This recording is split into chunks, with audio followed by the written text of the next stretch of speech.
So, a very good afternoon to all of you.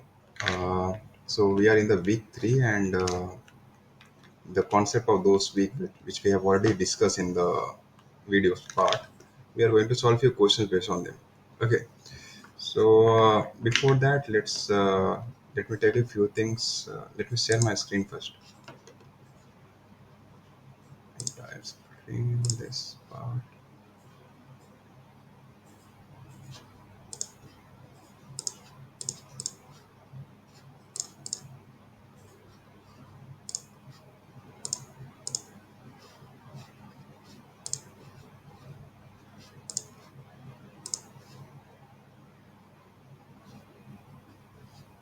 Okay. I hope it's visible. And here we can see that this is my YouTube channel, of which link I'm going to put in the comment box. And see here, every week, once this particular our interaction is over, dot solving session is over, then I upload the particular week video over here. Okay, so here you can see there are the two playlists. One is on the nanomaterials and another one is on the crystallography. So our current course which we are running is the nanotechnology science and its application. So till now two of the contents are over, and if you go to here, then you will find that in the comment box I also provide the link of the course which we are doing, and the ppt. Here you can find the folder if you click over here, and you will get to access the entire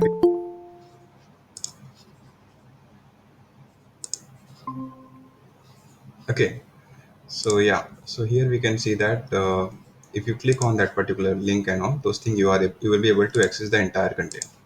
Okay, now let's move towards the course part.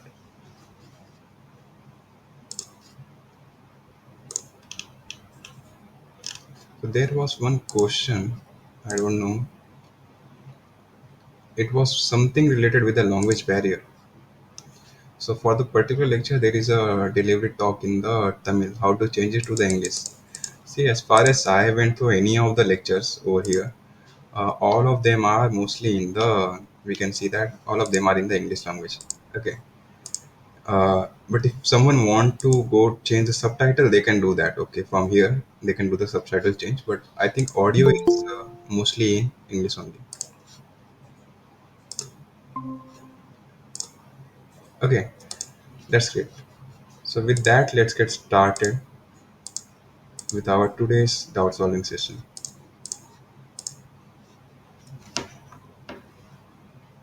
Yeah, so I hope it's visible to you.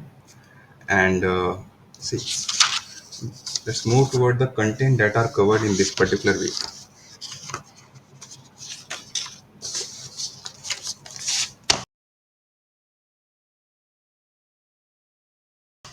So in this particular week, we are mainly on large extent we have discussed about the zirconia. Okay, and we had also discussed about what are its application and all. Apart from that, we build upon that how the nanomaterial can be synthesized. We see in the like that rolling part we can decrease the size from the top down approach, and we have also followed the bottom up approach, for example evaporation and condensation, those techniques. And we are moving we move toward the Hall-Petch equations.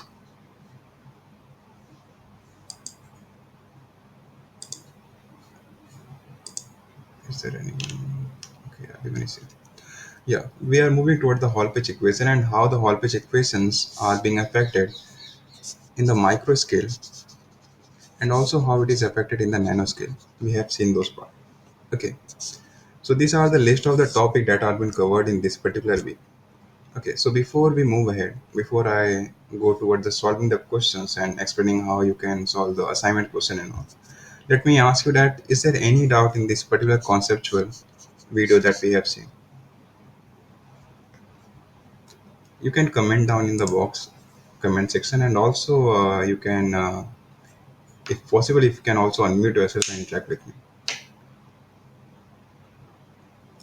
Okay, so since there is no doubt, let's move toward the problem solving session.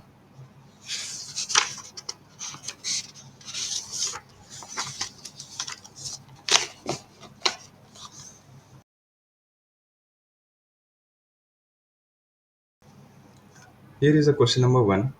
Let me read it for you. The question is telling that which of the following process result in the reduction in the grain size? Okay, so we want to know the process, the name of the process which is leading toward the grain size reduction.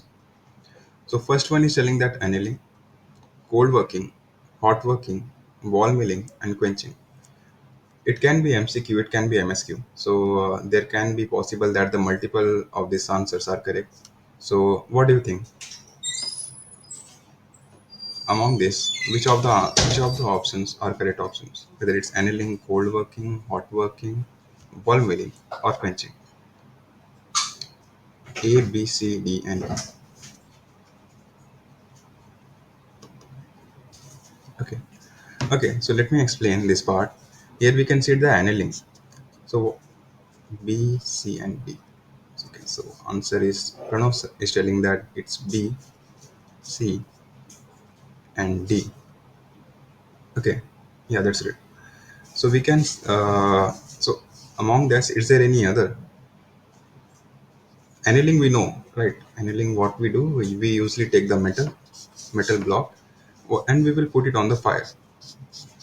Will increase the temperature, will increase. Okay. And so the grains which was the smaller in size, now they can get the sufficient energy and they can form the bigger grain. Okay. We know the concept of recovery, reflex, and grain growth. Those things is entirely covered in this annealing. So here we see that when we increase the temperature, obvious that okay, yeah, the grain will combine with each other, and they will form the larger grain, coarser grain. So this is leading to the reduction in. This is leading to the increase in the grain size, not the reduction in the grain size. So this first option is not favorable to us. Now, about the code working. If you are doing the code working, okay, if you are doing the code working, that is let us say we are hammering the sample, the specimen, or we are passing through the roll. We have seen in the video that pass, when we do the cold rolling on the material, its grain, which was quite larger over here, once it extruded from the roll bar, it will be the grain size will be decreasing. So the cold working, yeah, it do release its cold working is something which is leading to the reduction in the grain size here we can see. So the overall grain size will decrease. So the option B is the correct option. Option A was not. Okay, we want to find the something which is leading to the reduction in the grain size. About C, hot working. Again, see, if we are doing the hot working, what does it mean? That we are above the recrystallization temperature, right? So our temperature is quite higher than the recrystallization temperature. That is approximately 5.5 times of melting point. It is our working temperature is quite higher than the recrystallization temperature. So in this case, what will happen? Even if you are working, let us say, even if you are passing through the roll, then still since the temperature is quite higher, so the recrystallization will happen, and so the new crystal will form, and since the temperature is high, they will grow also.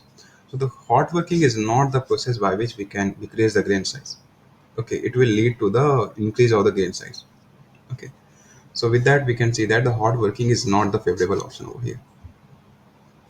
Okay, now what about the ball milling?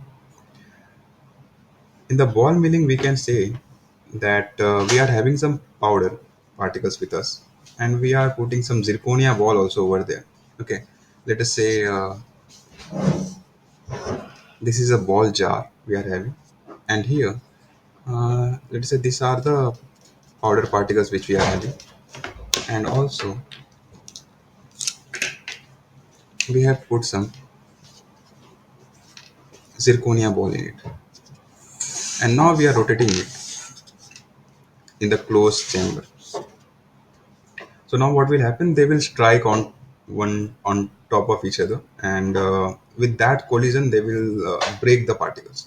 So with that, we can see that the particle size over here will decrease, and so the grain size we can say that okay, on an average we can say that it will decrease.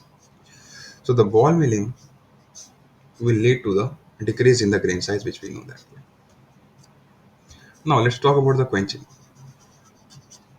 So till now, what we have find that okay, Cold working is the one of the options, and the ball milling is one of the options.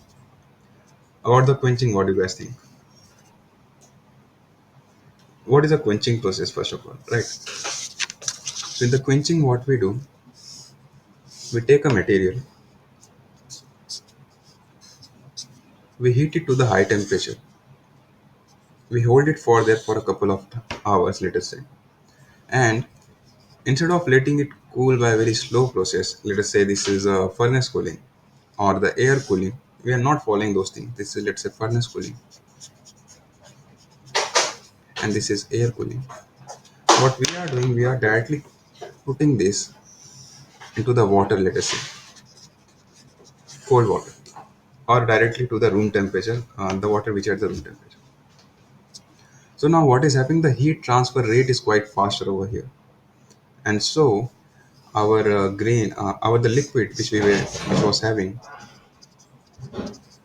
this liquid, so it is not getting much of the time to form to recrystallize crystallize to the and form the bigger grain. All that is happening that the nucleation is quite faster right now. So the nuclei will form and they will try to grow at a very fast rate.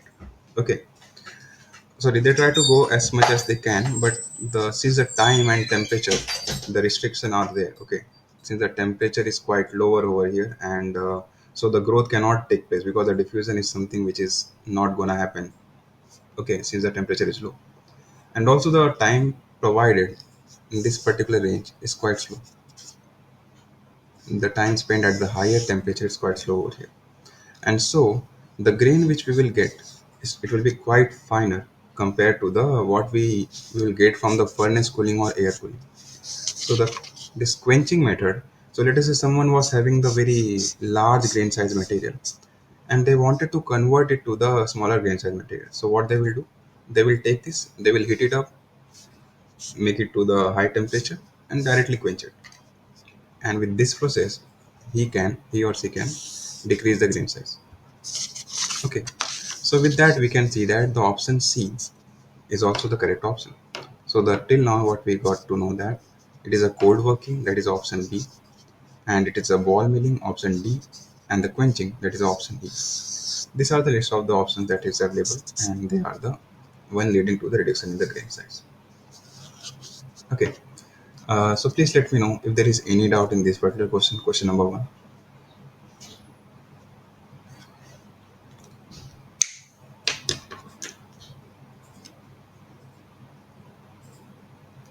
Yeah.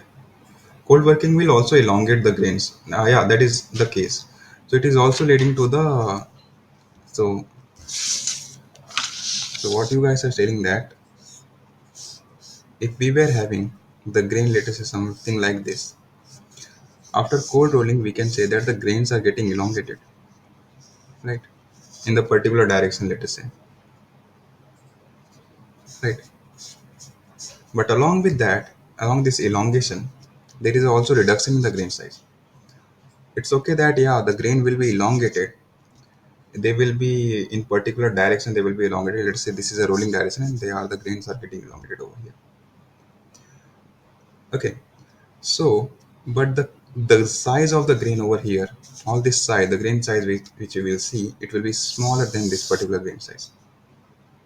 Okay, even though they are getting elongated in particular direction, if possible, they are getting, let's say, they are elongating in the particular direction, but still their grain size will reduce.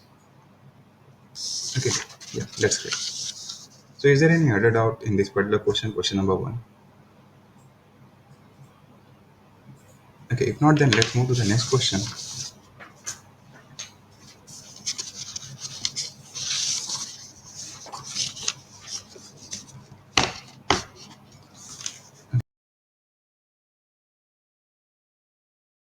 Okay, this question is quite interesting. Let me hide it with something. We'll do one by one. Okay. So the question is telling that. Let me read it. Which of the following are the correct statement? We have to find that the correct statement among this total of four options. Let's see the first one. With decrease in grain size, the yield strength of the material may increase. If the grain size is decreasing,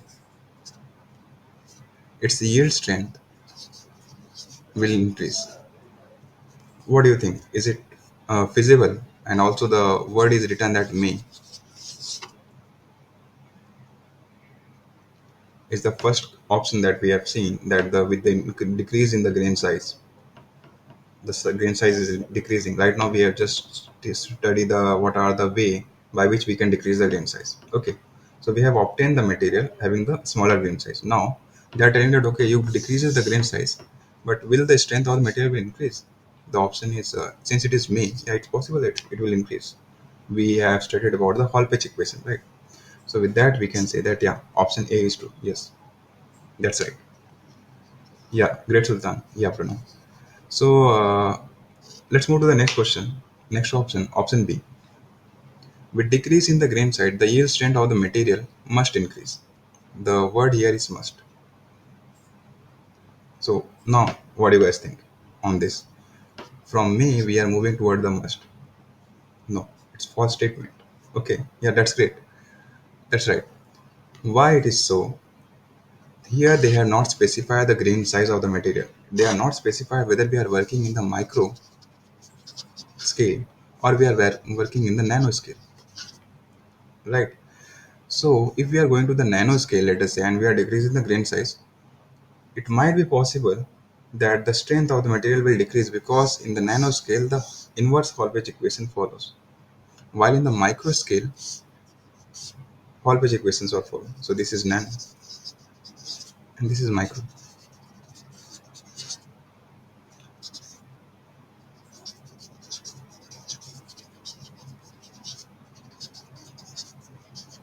So the word must is something which is creating the problem over here, and so this is not the correct option. Let's move to the next question. Next option, that is option C. With decrease in grain size, the yield strength of the material may decrease. What about this one? Option C. So they are decreasing the grain size and they are telling that it's possible that the strength of the material will also decrease.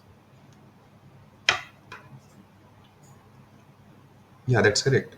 It's possible because we can see we are having the two options with us over here, and also the word which is used over here, it's may. Okay, so option C is the correct option. So it's possible that it will decrease. Now, option D.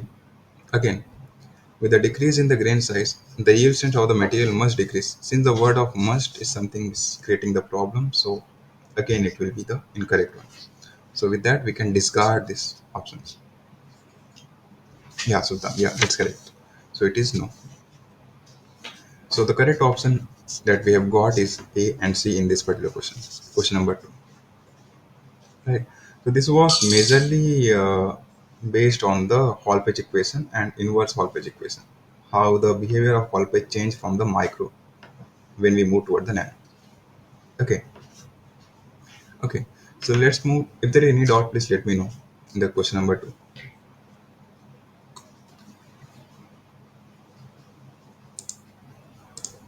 आकाश आवाज मत कर भाई थोड़ी देर के लिए ठीक है okay since there is no doubt let's move to the next question, question number 3.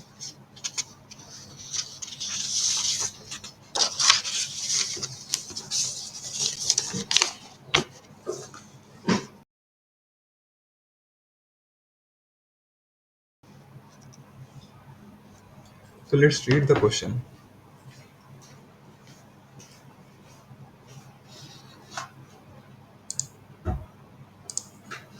So yeah, so here a material with a grain size of 45 micrometer, they have specified that the grain size is there.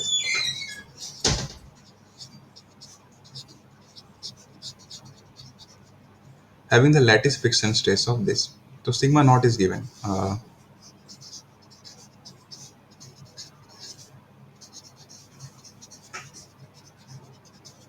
And the locking parameter is given, that is k value is given to us, that is 0.10. See, we know that the Hall-Petch equation is given to us sigma equal to sigma naught plus k upon root d. This question which I am which we are solving right now, it's from the gate. Okay, I not remember the which year it was. Maybe 2016 it will be. Okay. So they do not specify, okay, it's sigma naught value or k value. They uh, pronounce them from the this particular words. So we need to know that the locking parameter means the k value they are given. Lattice friction means they are given the value of the sigma naught. Okay. And the grain size is given to us, that is 45. What will be the yield stress of the material? That is something we need to find. Okay. Easy. We know all these values. All we need to find out the yield strength of the material for the given particular grain size. So let's solve it. The sigma naught value that is given to us is 100 meganewton per meter square plus k upon root d. The value of k is given to us, that is 0.1. Again, the unit I will specify meganewton per meter to the power of 3 by 2. And we have to divide it by the root of grain size. Okay, the value of d is given to us, that is 45 micrometer. See again, here it's meter. Here also their things are in the meter. So let's convert this micrometer also in meter. So what we will get, 45 multiplied by 10 to the power of minus of 6 meter. Right. And we can solve this thing. So this will be meter to the power of 1 by 2. It will come out and again it will make entirely thing. The unit will be meter to the power of 2. They will be having the same unit. Now all we need to do is add them up. So let's try to solve it. We have to add 100 plus the values is 0.1 divided by root over 45 multiplied by 10 to the power of minus of 6. So approximately we are getting the value of 114.9. So among this we can see that the option B is the correct option. Right. So these are the process to solve this type of questions, and every year mostly this one of this particular question will arrive. Okay. So please let me know, is there any doubt in this particular question? Question number 3.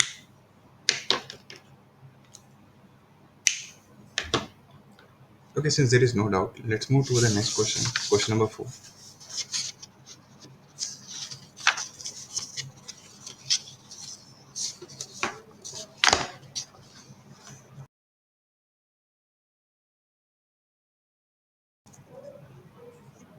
Okay, this is true and false type, and it's mostly related with the Wicker hardness. Okay, so let's solve this one by one. So the height,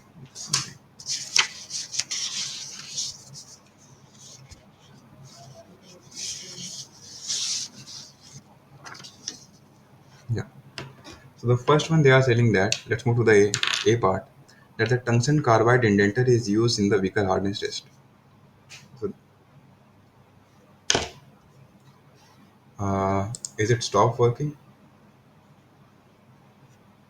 Uh, can someone please confirm that whether it's visible, that camera is visible? It's working. Okay, that's great. Yeah, there might be some network lag, and that's why it will be. Okay, I think it's working now. Let's move ahead. Yeah, so the this is wrong. Okay, tungsten carbide is not the indenter which we use. So what do we use? Okay, so what do we use in this particular Wicker hardness? Which type of indenter? It's diamond. Yeah.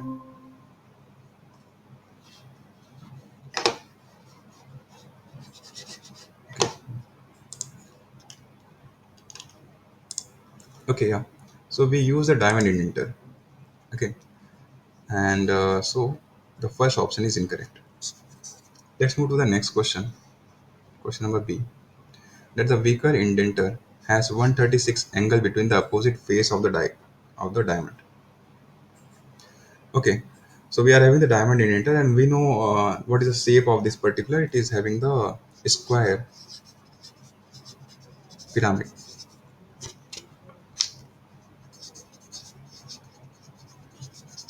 right? So it is something like, I'm making the square, but from some particular angle we are seeing it, and this is how it can go.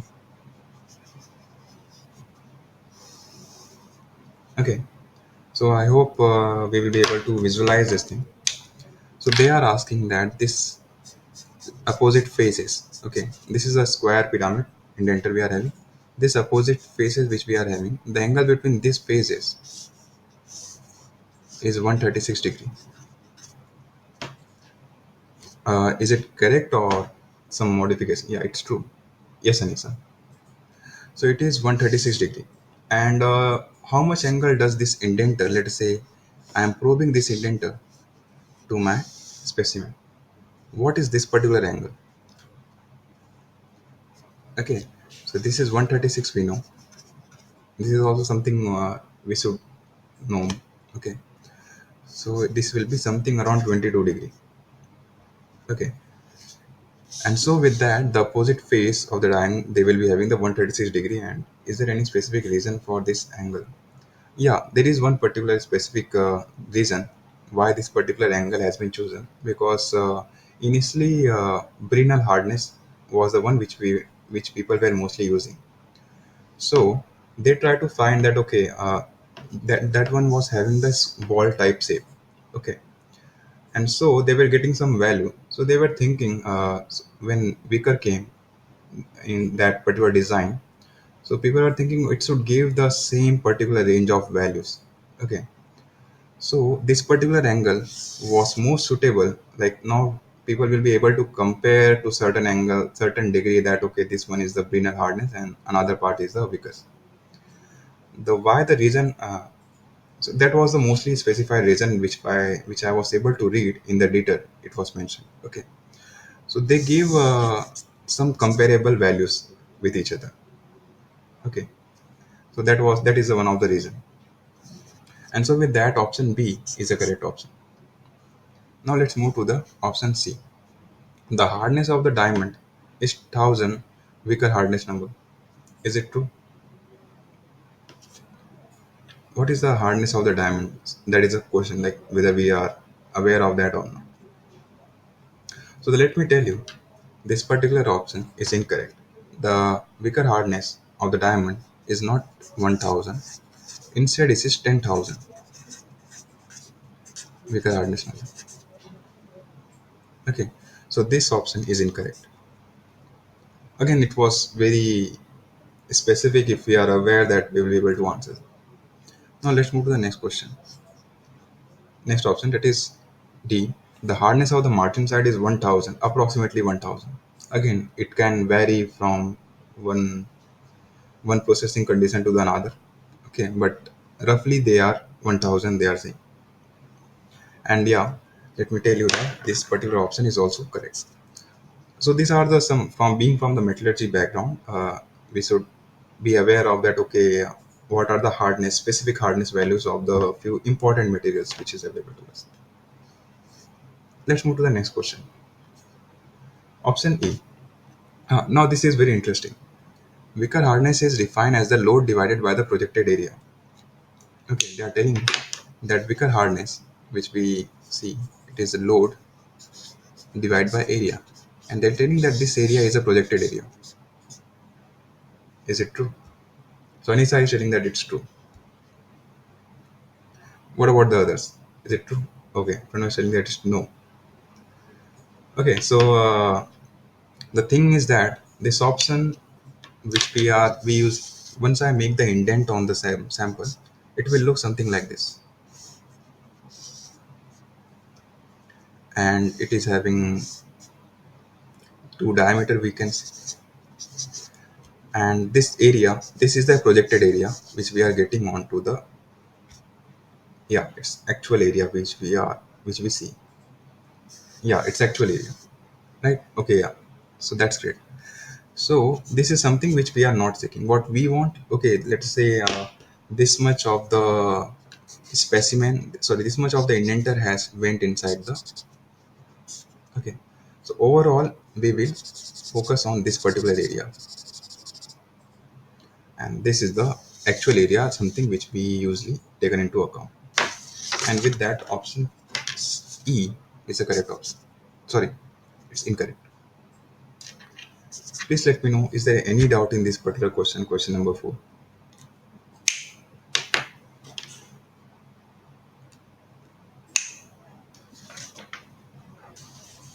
Okay, since there is no doubt, let's move to the next question, question number 5.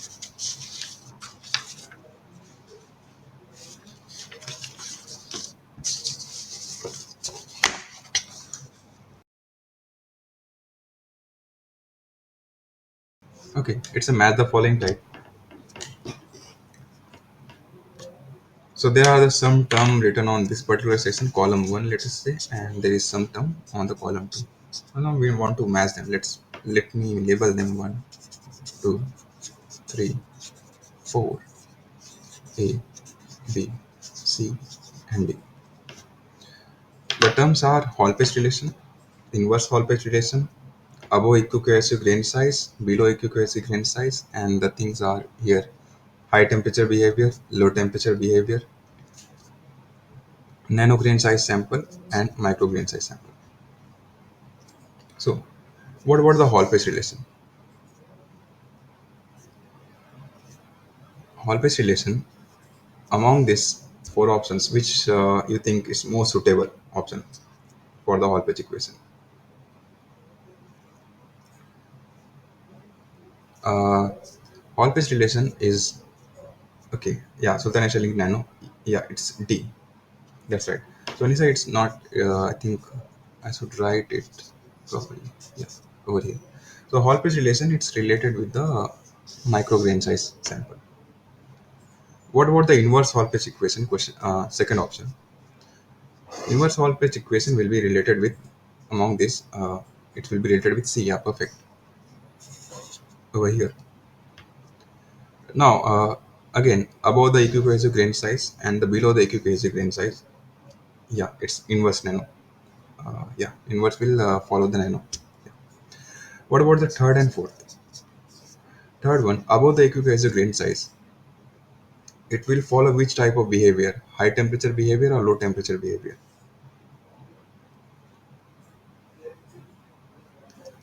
Uh, I should specify things very a little bit more. This is from the perspective of the nano, and this is from the perspective of the micro. Okay, so the above equicohesive grain size, if the grain size are more, uh, it's larger than the equicohesive grain size, then it will follow the low temperature behavior. While if it is below the equicohesive grain size, then it will follow the high temperature behavior. These things are has been discussed in much detail in the class. So I think we should start with asking ourselves that what is the equicohesive grain size.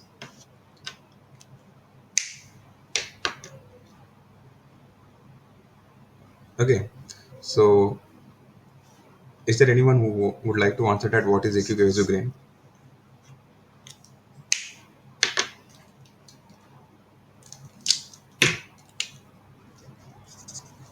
Okay, so let me tell you that this particular grain size, equicohesive grain size, it means that it's a grain size where the strength of grain and grain boundary are equal.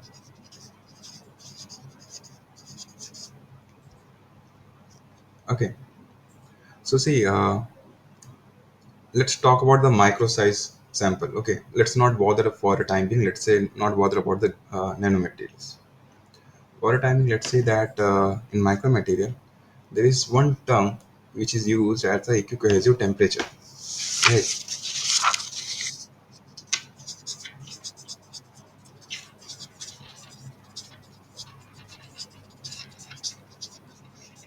What does it mean? Let's say my sample is at the. I'm having particular sample with me. Initially, it was at the room temperature, and we do lot of we put lot of stress onto the material. Like let's say I'm sitting on the chair, and this particular chair is at the room temperature, and some of the part of it will be made up of the metal. I'm providing some stress. So what is having, why the material is not deforming, that the dislocations are not able to move first of all, and the second one more thing is that even if they are able to move to certain extent, let us say there is a grain boundary is there. Okay, grain boundary is there, and this grain boundary is quite stronger compared to the grain. Okay, and it will not let the dislocation to propagate, to flow to the another plane, and that's why it is preventing. So the at low temperature we can say that the grain boundary are stronger than the grain. At equicohesive temperature, their value, the strength of the grain boundary. So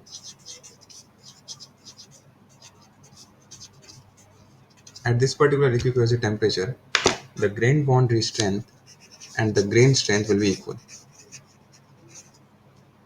And if we go above this particular temperature, equicohesive temperature, what will happen?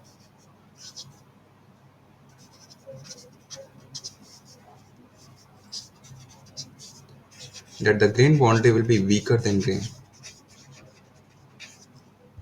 This is for the micro. This particular type of effect will be observed. Okay. So the at equicohesive temperature, we can say that the grain boundary strength and the grain strength will be equal with each other. That is, it is a transition point where now the grain is gonna overtake the grain boundary, and the grain boundary will be weaker over here. Okay. Well, this was for the micro. Now, similar type of things in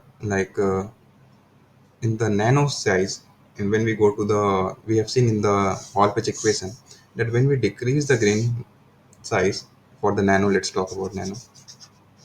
When we decrease the grain size, our strength is also, yield strength is decreasing. Yield strength is decreasing. Now scientists is trying to know that okay, why it is happening so. So they have found that okay, it might be possible that it might be some when we go to the nanoscale, this particular some concept which is related over here, that is at the low temperature and the high temperature, it might be possible that some of those factors will be incorporated in the nano, and that thing is termed at the equicohesive grain size. So now what is happening, if the grain size is smaller than the equicohesive grain size, so now the same with the temperature, what we have talked about equicohesive temperature, same is happening with the grain size also. So the a grain size where the strength of the grain and the strength of the grain boundaries are equal with each other, that is something which will be pronounced at the equicohesive grain size. If we go below this particular thing, if we are again see what is grain boundary, first of all it is a defect, right? From micro, let us say we are telling that the grain boundary is a defect. If we keep on decreasing grain size, it means that the grain boundary fraction is increasing. The defect, the impurities, the the defect part, the amorphous or semi-crystalline phase is something which is increasing when we are going to the nanoscale. And the point will come where this particular grain size, grain boundary will be having the in the large volume, they will be there, will be present, and so the measure of the properties of the nanomaterial will also be governed by this particular defects, the grain boundary, and that is making something it is to be weak. More is the fraction of the grain boundary, more weaker it will be. Okay.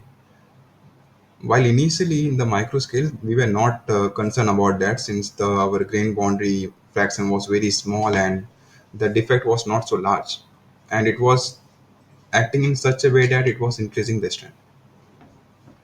So over here, when we are keep on decreasing the grain size, even below the equicohesive temperature, sorry, equicohesive grain size. Now what is happening that the defects are the motion of the defects and the strength of the material is quite lower. So it is somewhat following the high temperature behavior. Okay. and above the equiquator grain size, they will follow the low temperature behavior. Okay, so I would recommend you all to please go through the.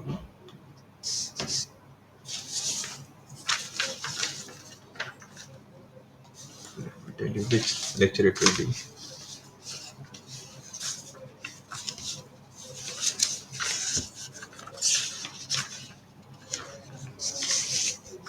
Yeah, so it is in the lecture number 2. No, it is in the lecture number 3.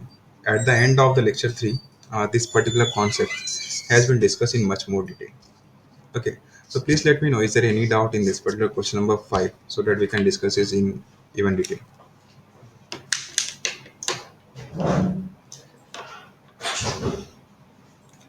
So the further upcoming questions will be largely based on this particular type of concept that we have just now discussed. So is there any doubt? Please let me know. Okay, that's great. Then let's move to the next question, question number 6.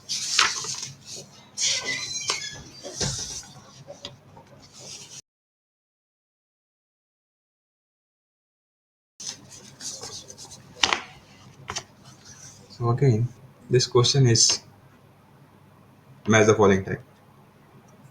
Again, let me label that column 1, column 2,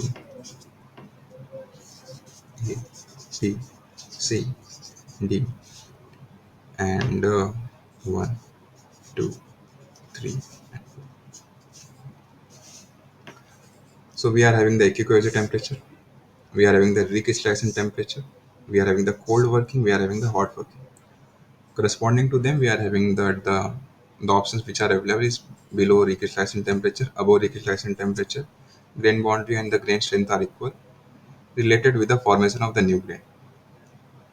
So let's start with the easier that the what is the recrystallization temperature. Among these things, 1, 2, 3, and 4, what do you think? What do you think? Which is the best for the recrystallization temperature? Option 4, yeah, Anisa, that's great.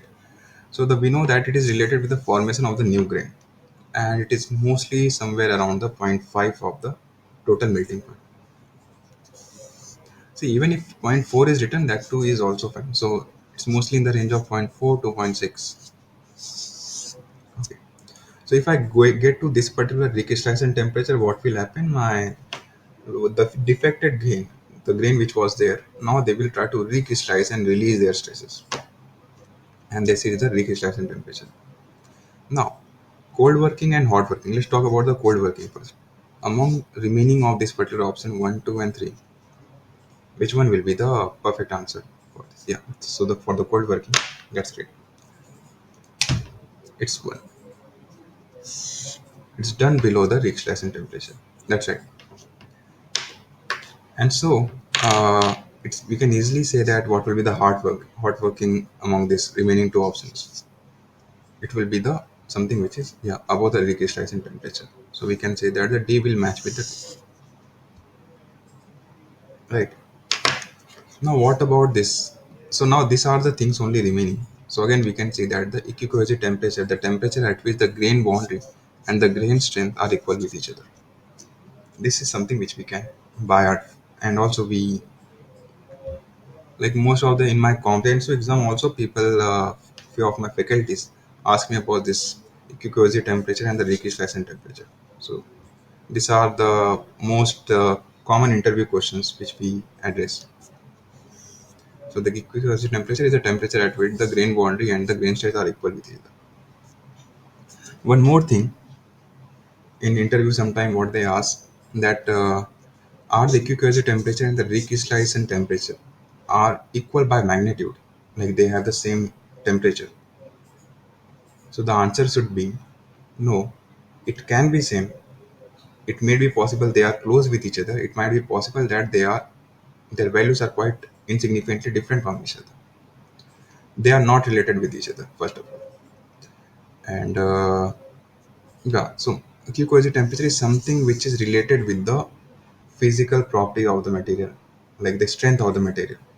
how the grains and grain boundary strength are differing from each other. While the recrystallization temperature itself is just a particular temperature at which the recrystallization is happening. So they are different by the concept also. Okay. So with that, we have solved the question number 6. Please let me know, is there any doubt in this particular question? Okay. Since there is no, let's move to the next question, question number 7.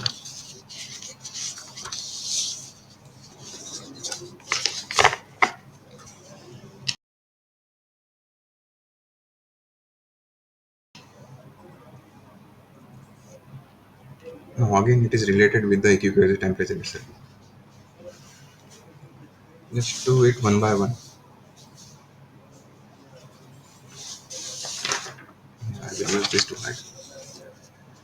So now someone is doing the experiment over here.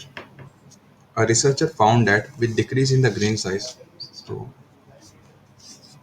grain size was decreasing, the strength of the material is decreasing. So he's telling that okay, yield strength is also decreasing. Which of the experimental condition might be true? Okay, so see, let's move to the first option first of all, and let me know what is your thought on this. The temperature might be higher than the equiquosis temperature with a grain size greater than the 1 micrometer.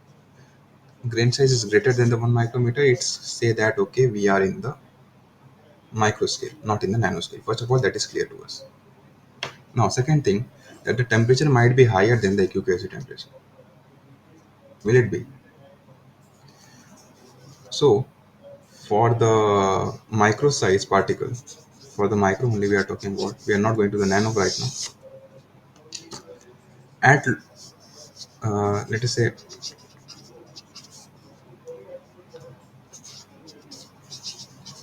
let me define. Let me say that EQ is a temperature. Okay, I'm writing it by EQT.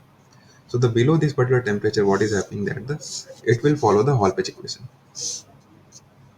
Normal material only. Okay, this is the yield strength again, and this is the grain size. While if we talk about the for the same material, micro only we are limited. Now we are above the equilibrium temperature. Now here what will happen that it will follow the inverse Hall-Petch equation. Okay, so again this is yield strength and this is the grain size. Now if someone will ask that why it is something which is happening over here, here we were decreasing the grain size, here also we are decreasing, here also we are decreasing. See, just now we have studied that above the equiquosis temperature, that is over here, that the grain boundaries are weaker than the grain, right? Now since they are weaker, they won't be able to restrict the dislocations movement. They are weaker, right? So with the increase in the grain side, that is with the increase in the grain boundary area, overall grain boundary, there is a weaker section we are increasing, right? And so that the yield strength will decrease.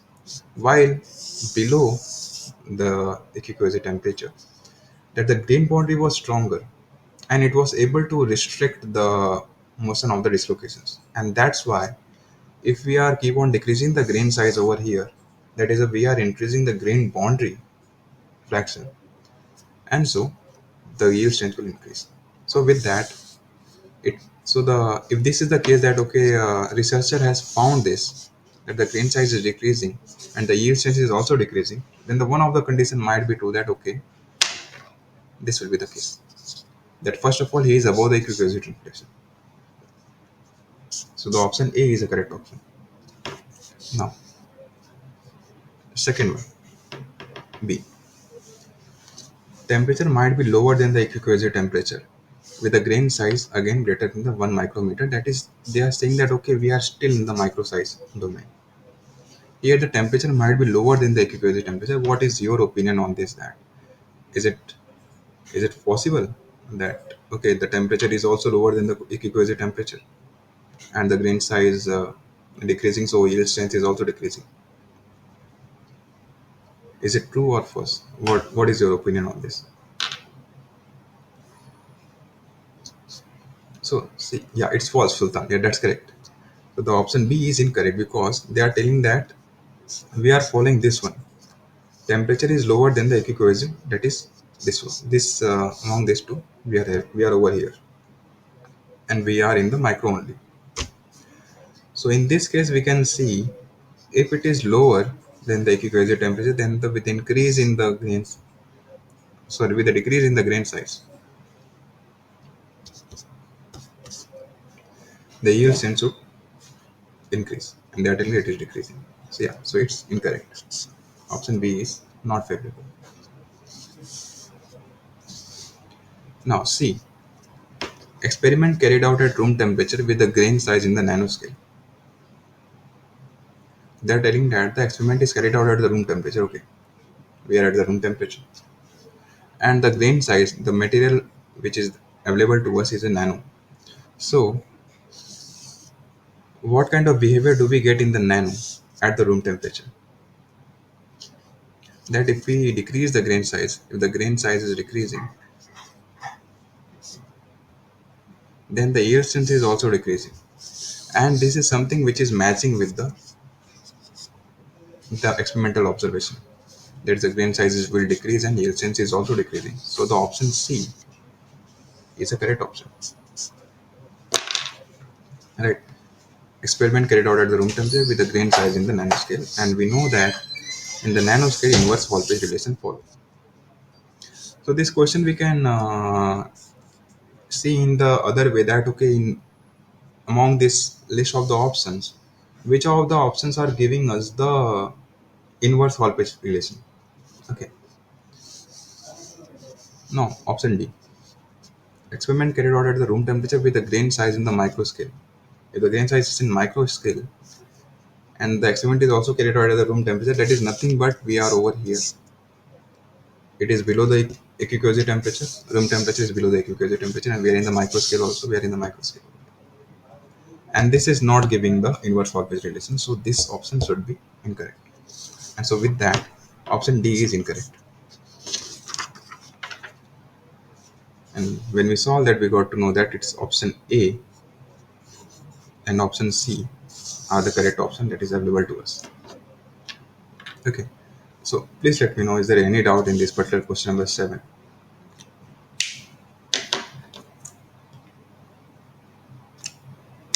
Okay. Since there is no doubt, let's move to the next question, question number 8.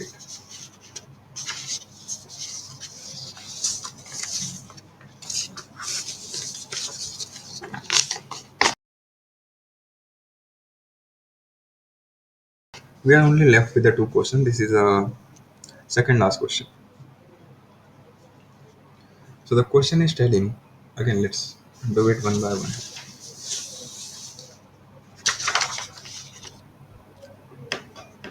That the single crystal of most ceramics are transparent, while the polycrystal are opaque. Okay. So the single crystal, they are telling that it is transparent, and the polycrystal are opaque. And now they are telling that, okay, what is the reason behind it?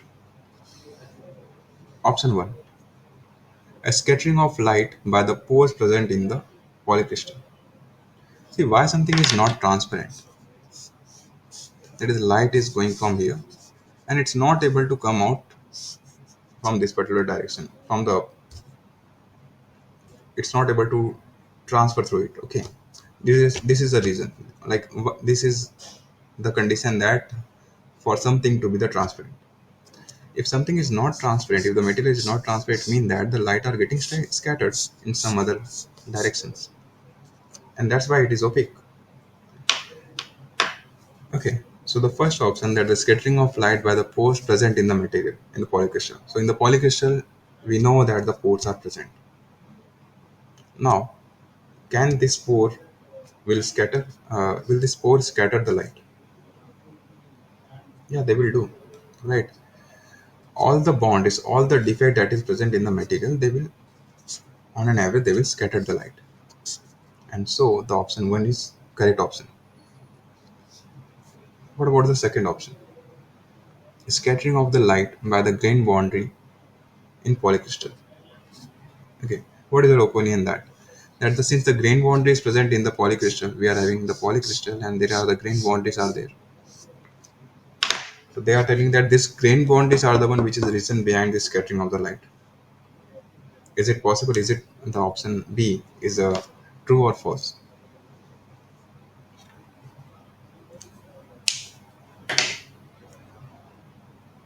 What do you think? What is your opinion on this?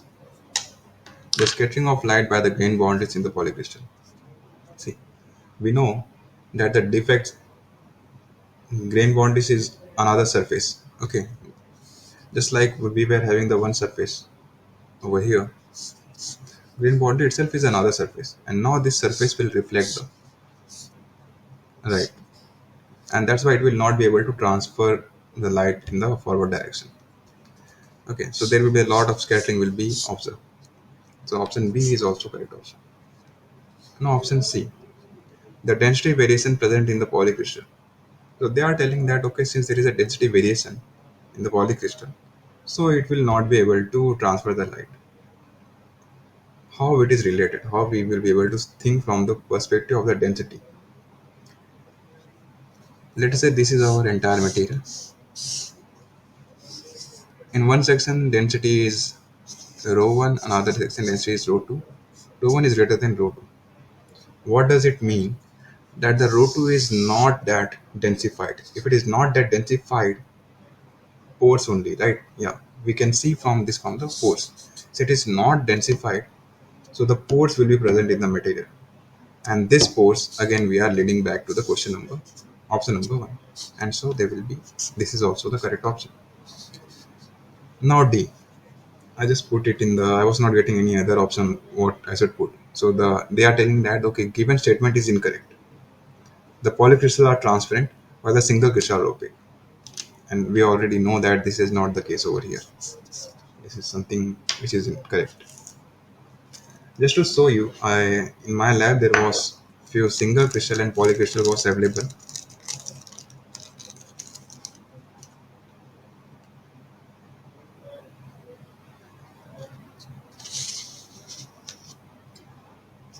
So this is one of the material, and this is another. Okay, light is not that I think great. My camera quality is very bad.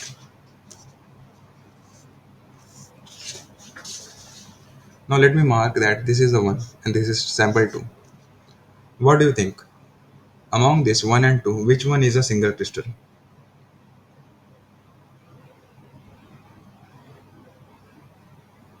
So single crystal, you can see that this is able to transfer the light. Translucent it is to some extent. Okay, white background is there, so it is not visible. Let me put my something. If I put my screen.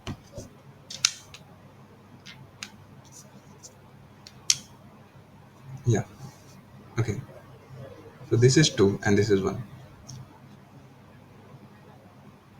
So what do you think? Among 1 and 2, which one is? Yeah, it's 2. Right. Great, Anissa.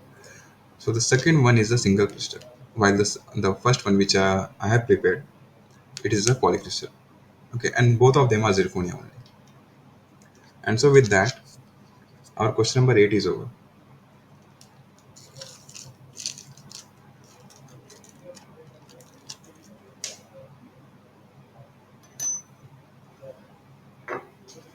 Okay, so is there any doubt in this particular question, question number 8? Okay, since there is none, let's move toward the next question, question number 9.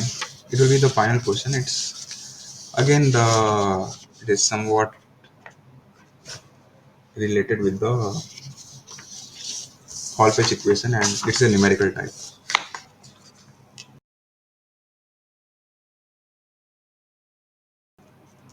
Again, I took this. No, I took this from the book V. Raghavan. Okay, it's present in this in that particular book. It will be very easily. We will be quickly. We will be able to solve this. So the question is, the yield strength of the polycrystal material increased from 120 to 220 on decreasing the grain diameter from this to this. Okay, 0.04. We went to the 0.01. This is diameter, and the yield strength is changing from 120 to the 220.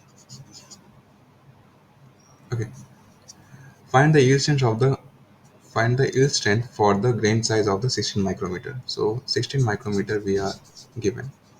This is the grain size is given, and its yield strength is something missing. We need to find. Again, we know that since this type of question will only be done by the Hall-Petch equation, so we know sigma will be equal to the sigma naught plus k upon root over d. See, in this first case, over here, d is given and sigma is given. What is left? Sigma naught and k. In the second case also, sigma naught and k are missing. So by these two equation, by putting these two values, we will get the equation, and we will get two simultaneous equation where sigma naught and k will be missing, and we will be able to find them. Once we know that value, here we know the grain size. Grain size we know. Sigma naught and k we will find from this particular equation, and by resubstituting them, we'll get the sigma value. Now let's put this in the numbers. For the first case, sigma will be equal to the sigma naught. Sigma naught is not given to us. So sigma is equal to the 120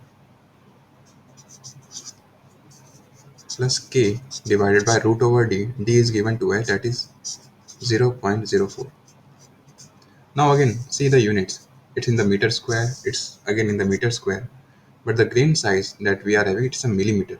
So now we need to convert them in the meter. So I will multiply them 10 to the power of minus 3.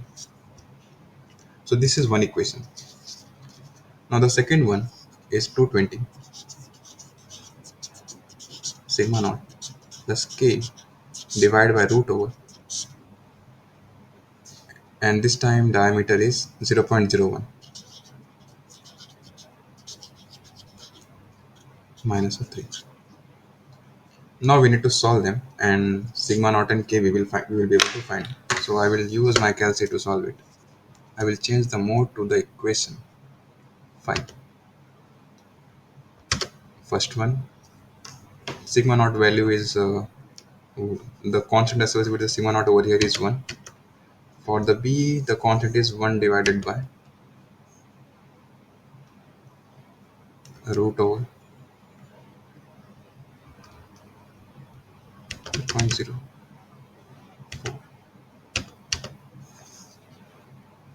Okay, I don't think we will be able to put this entirely. Yes.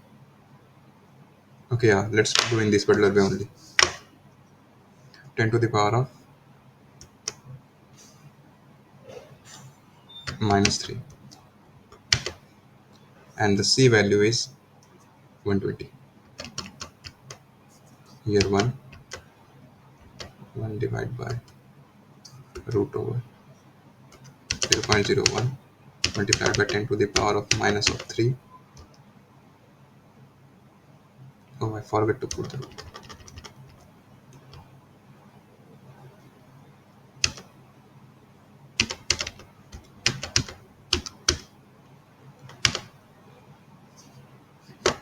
And here we are having 2 to 0. The value of sigma naught, we are getting 20, and the value of y we are getting, the value of k we are getting 0.632. So we got these two values, sigma naught and k value we have got it. Now all we need to do, we need to substitute over here. So our final equation will be sigma naught plus k 0.632 divided by root over diameter, that is 16 micrometer. 16 multiplied by 10 to the power of minus of 6.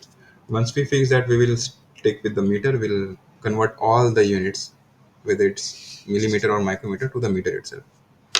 Now obviously we can do this.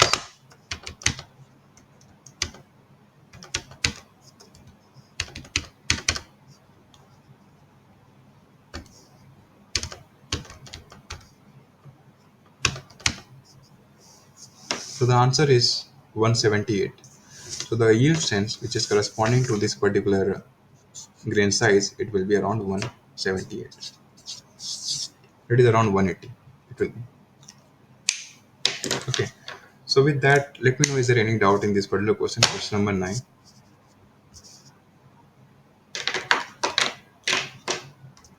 Okay. Since there is no, let me ask you that since our all the questions are over, so I would like to know, is there any doubt you are having from the lecture part that is being discussed by the our professor? Listen, that is only a one-way interaction. Here we can have a two-way interaction. So if you have any doubt, you can let me know.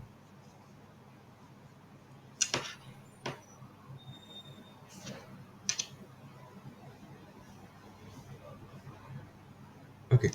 Since there is no doubt, yeah. Okay.